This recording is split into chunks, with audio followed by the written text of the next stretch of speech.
when you see these U.S. tech companies acting more like their own nation states that don't feel any allegiance and don't feel any need, or think it wrong to work with the U.S. government, U.S. military, it's a serious issue. I'm the biggest bull on this country. This is the third leg of the stool for geopolitics. What I thought was really interesting, though, from the Snowflake CEO, this guy's the man. There's this part of the interview which was so good that I wanted us all to listen to.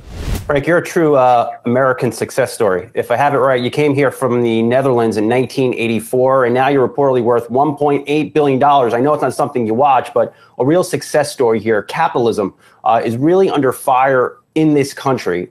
What are your thoughts on that? You know what? I'm the biggest bull on this country in every way. It pains me to see Americans, native-born ones, to be down on this country. Most of my fellow immigrants think they have hit the lottery being here. I've lived it. I didn't speak English very well. It wasn't even my second language when I came here. I had $100 in my pocket. You don't get there by sitting back and waiting for things to happen to you. You got to get after it. That's what this country is all about. But it's no surprise that so many people want to come here. That pretty much says it all. The guy's 100% right. He's 100% right, and he's lived it. He came over here with $100 in 1984 from the Netherlands. A serial entrepreneur. And has run and taken multiple companies public. The video that we did about Palantir CEO, echoing similar comments, right? About just the role of U.S. tech companies working with, Department of Defense, the U.S. military, and how it's a problem that other of the large U.S. tech monopolies, Google especially, you can call them out. But, it is a problem why they don't feel an allegiance, or rather they feel like there's a problem to work with the U.S. government agencies. And it was interesting because with Benedict also, too, when I was talking about tech protectionism did the EU mess up? Should the EU have done more tech protectionism in its early days, kind of like what China did?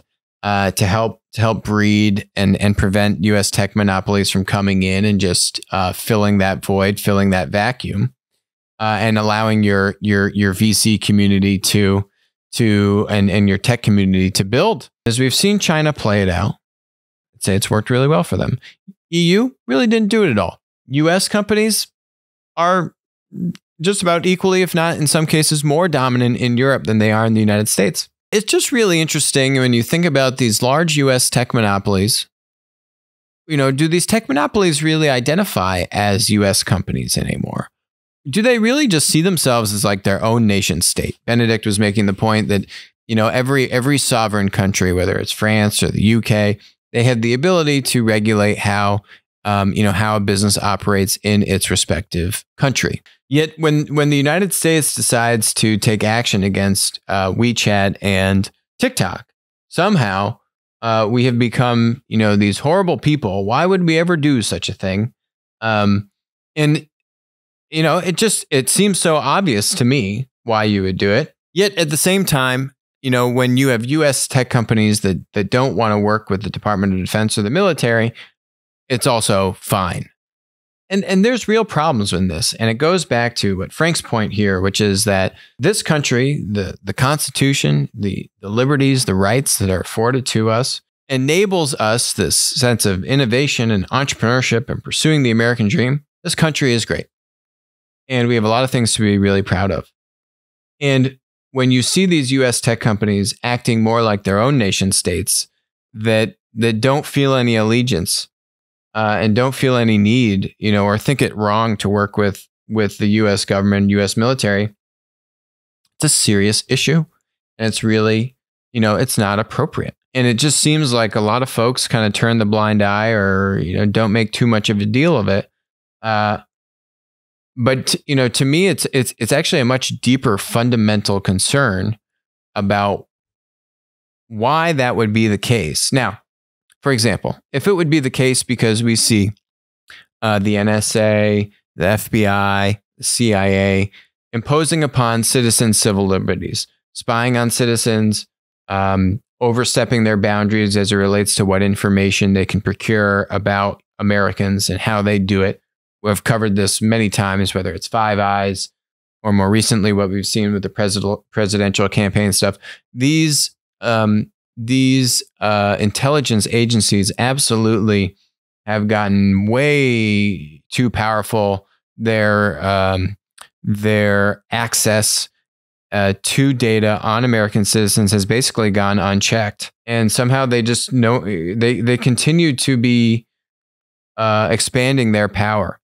That's not okay. But that's not the objection as to why U.S. tech companies don't want to work with the U.S. government, right?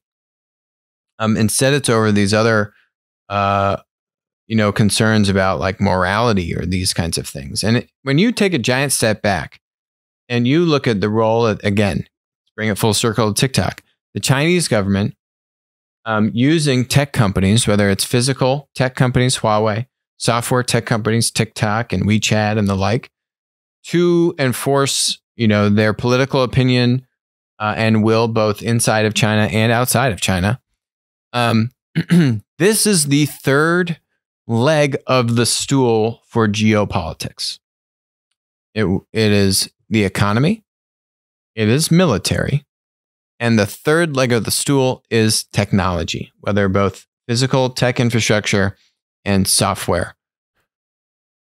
And for some reason, China understands this intimately, but many people, maybe some people in the U.S. are now starting to wake up to this.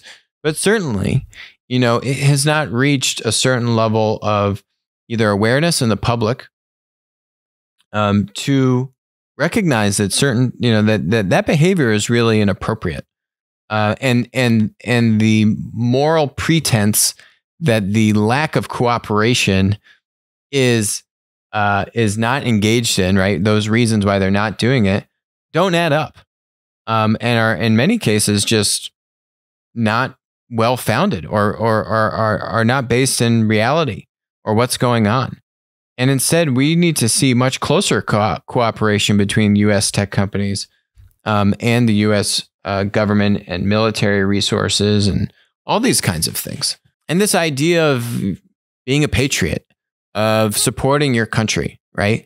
And how these types of topics are now potentially like contrarian statements. So that's what I think Frank is getting at, Snowflake CEO. And, we're attacking this from multiple sides on the show, this topic. It's not going away. Hopefully it starts to change for the better. I think these types of actions, TikTok, WeChat, etc., Huawei, are starting to build a movement, are starting to get people to wake up to what's really going on here. And how the CCP is very smart.